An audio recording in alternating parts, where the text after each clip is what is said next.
Welcome to Fridays with Sandy. Hi, Sandy. You're in Hi, Boston. Sandy here. How are we Sandy doing here. today? Good, good, good. We've got a great candidate all the way from Australia named, well, why don't you introduce yourself, Mr. Candidate? Just tell us your name and where you come from. Hi, Sandy. Thanks for having me. My name's Andrew Robertson, and I'm calling in from Sydney, Australia. Yikes, that's great. Well, thanks for getting up so early here. Okay, Andrew is 26 years old. He's a lawyer. He's going to tell us about his legal career. He went to college and law school in Australia. He's got a 3.7 undergraduate degree, translated into US GPA talk. I believe he said that's a high 2.1 for you Europeans, and he's got a 750 GMAT. Okay, Andrew wants to go to some schools in Europe that we'll hear about, but he's also interested in Harvard and possibly Wharton. Okay, Andrew, where'd you go to college? And after that, tell us about your jobs quickly. Yeah, absolutely. So I went to the University of Melbourne in Melbourne. And so from 2010 to 2012, I did a Bachelor of Arts, which is similar to the liberal arts degree that you do in the United States. So that was my first 3 years. And then the next 3 years, I did the Juris Doctor at Melbourne Law School. So it was 6 years of college in total. And while I was studying, I worked part-time for an Australian politician in the Victorian State Parliament. And that was like a part-time job, working about a day a week. And then after I graduated, after 6 years, I worked at a large international law firm in Melbourne. And then after 12 months, I then moved to another large international law firm in Sydney, specializing in private equity. Great. What job do you want after you graduate? Yeah, so I'm working as a private equity lawyer now, and I want to go to business school so I can actually transition working into private equity properly, rather than as a legal advisor on the sidelines. So I think the end game. What do you typically do as a lawyer with private equity clients? Yeah, we do a couple of different things. The main thing we do is their mergers and acquisitions work. So for example, if we're acting for a private equity fund, we'll actually, take care of the acquisition of, whatever investment for them. And so as the lawyers, we, negotiate and draft all the key agreements. And we kind of coordinate all the different parties. So we bring together the investment bankers, management consultants, etc. So those are the kind of people you want to work for. Yeah, that's right. Yeah. Let me ask you this. Can't you do that now? That's a question you'll have to address. Just be friendly. Just be friendly with those guys and say, "Jay, do you need a new, foot soldier?" I have considered that, but I think there's two reasons why that's not necessarily the best path. The first is that, my network's really in Australia, which isn't bad, but I think if you want to, work in private equity properly, you've really got to, be working in New York or London, for example. And secondly, my background, so I've studied humanities and law, so I'm looking to upskill in business as well, things like accounting, corporate finance, those sorts of things. Well, this could be helpful to us. What do you think of the people who work for the consulting firms? Because they're typically just college graduates, right? Or do they have MBAs? In Australia, to be honest, most of them are college graduates, but they tend not to just have humanities degrees. They might have studied engineering, economics, courses. So you think you've got to get rid of the liberal arts curse? Exactly, yeah. Okay. Yeah, and he needs to know the basics of business. Having been a French and Spanish major and then a lawyer, he probably doesn't even know his way around a balance sheet or an income statement, or how much debt on a balance sheet indicates that there's problems or not. I mean, the basics, right? Yeah, that's it. I've obviously working as a private equity lawyer, we get sort of basic training in that stuff. But yeah, like a long way to go. So looking to upskill. Good. Okay. There's a lot of peripheral noise in your story, but the basic facts are you're a 26-year-old guy with a 750 GMAT in a high GPA, and you've worked in a business kind of environment.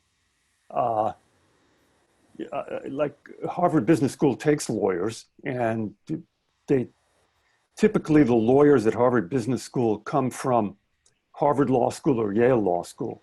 But so that's not you, but I think you can make a compelling case that you come from we're going to call this the best law school in Australia. Is that correct? That's correct, yeah. Yeah, good. When I was there, it was ranked number 5 in the world. Great, yeah, put all that on your CV. So I think you've got a shot at Harvard Business School if you can convince them of what you want to do, why, what you need there. I think your chances of getting interviewed on these facts are 20 to 30%. You've got some things that are not, you're a white male, which is a tough bucket. And I don't know who you're competing against in terms of buckets. I think you'd be competing against finance guys. So that's another tough bucket. In other words, you're kind of presenting yourself as a finance guy who happens to be a lawyer. So unfortunately, in terms of the competitive buckets, they're going to put you in with the white male guys who work at, investment banks. And those people have survived a very competitive process. So you'll be in a tough bucket, but they might go for the Australian thing as a diversity issue and the European experience and the fact you've done a lot of interesting work. And you're also familiar with Australian government. All that are things you should stress. And he plays the cello well, and he's played soccer at university. Yeah. So he's a fairly well-rounded chap. That too, right? Who do you think you could get to? You can answer this generically. Who do you think you could get to write recommendations? I think the politician I was working for in Victoria would offer me a reference. That's and great. I think one of the senior partners at the firm I'm working at, might be able to help as well potentially. Yeah. Do you know anyone like you who's ever done this? Like a lawyer from Australia who's applied to business school? No one at all. I think in this case, that's an advantage because I think, he stands out in the pool because he's a lawyer and he's 26. Most lawyers who apply to an elite business school tend to be a bit older. And the fact that he's working for a major global firm with offices all over the world. Yeah, no, you got to stress that. Suggests it's good, really selective. Yeah, you sent us a CV, which is 5 pages long. What you have to do is just get a hold of a 1-page resume and see what that looks like. You can find them on the internet. And then just re-engineer this into that format. This should be 1 or 2 pages at the most. Yeah. But, that's just a formality. I think what you need to do for Harvard and Wharton and the European schools you're applying for is talk about what the influence is. Your goal is to be like a leader of like an impact investing firm ultimately in Australia. You want to work on projects like this and this that really make a difference. You've seen how certain engagements as a lawyer, have been beneficial, and then allude to them. And you just want to transition from being the legal aspect of it to the from legal to strategy. That's your goal here. You want to become more strategic and a more executive role. But now, Sandy, you said impact investing when he wants to go into PE. Should he not tell people he wants to go into a PE firm? Yeah, PE impact investing is a kind of subset of PE. In other words, the PE you're doing is going to have an impact. I see how you, okay, you're defining I'm it slightly understanding. differently. Yeah. Yeah. An impact, it could be money making, okay? It doesn't have to be nonprofit.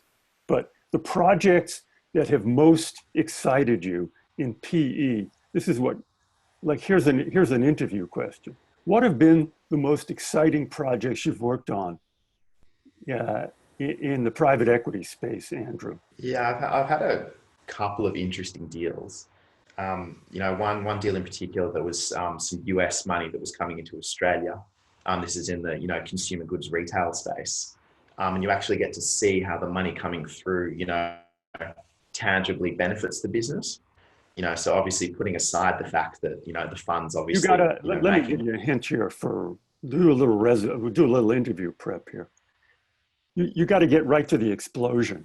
You got to go. The most exciting deal I worked on was with a U.S. retailer, and we were part of a group that was able to raise X number of dollars for them. And over the next 4 years, they opened, 112 stores in underserved areas, and they provided new jobs. They provided new access to goods, and it was really a win-win. Get the difference? Straight to the point. Right, exactly. Yeah. And the good stuff. Yeah. You see, what you were doing was you were going to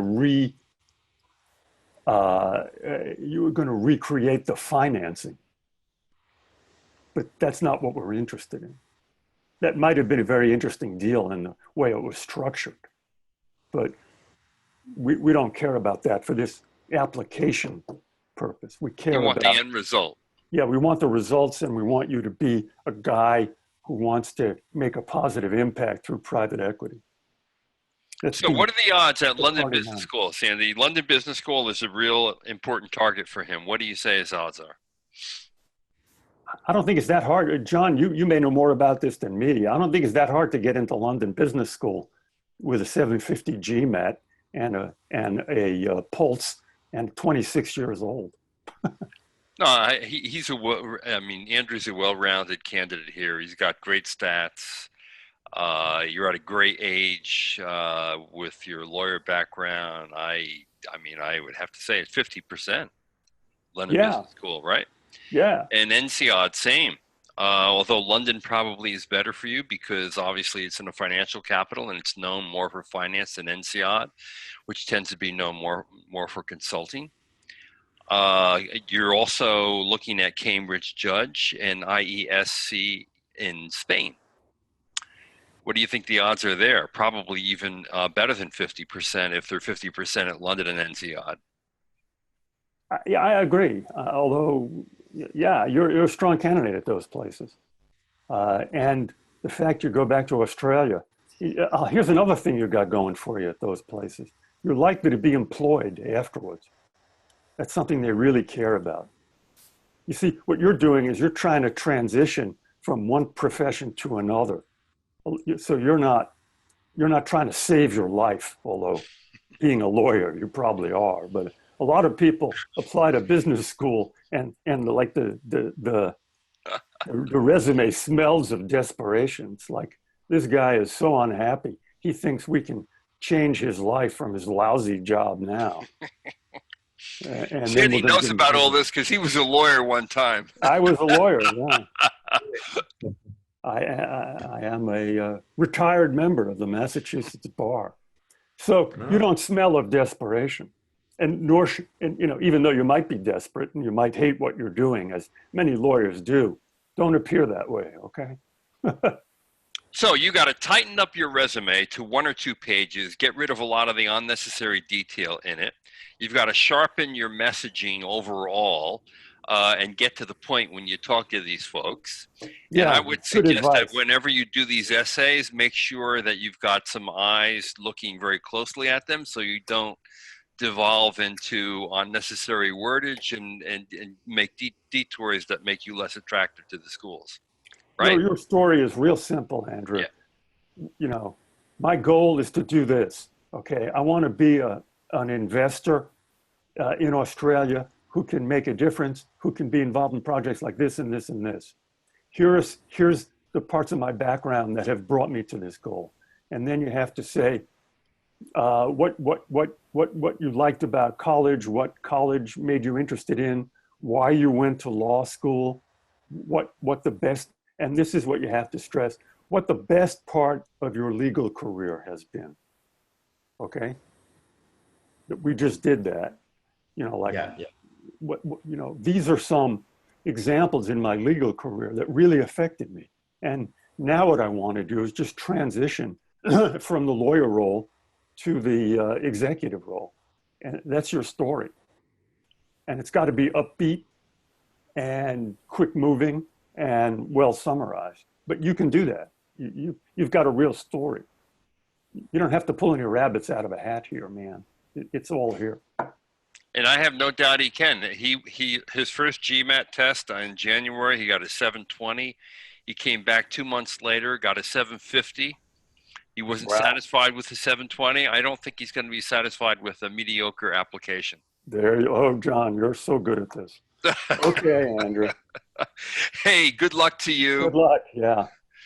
And to all of you out there, good luck on your journey. Well, and does Andrew you have any questions, Andrew? No, I think you just about covered everything. So you were thinking that for someone with my profile, perhaps in the US, Harvard and Wharton would probably be, you know, worth considering. Yeah, if you started, put your game face on. That's my advice to you. Right now, you're kind of in deliberative mode. Do you think he has a shot at Stanford? Because Stanford puts more people into PE jobs than any other school in the world by a factor of 3, 4, 10. Nah, Stanford's going to be hard. There's nothing they like here, except its goals. What about playing the cello?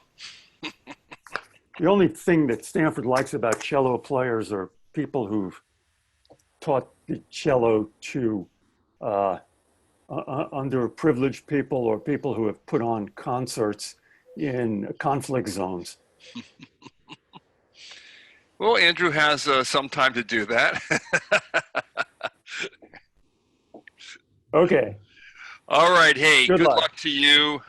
Thank you, Sandy. And thanks to all of you for joining us for Fridays with Sandy.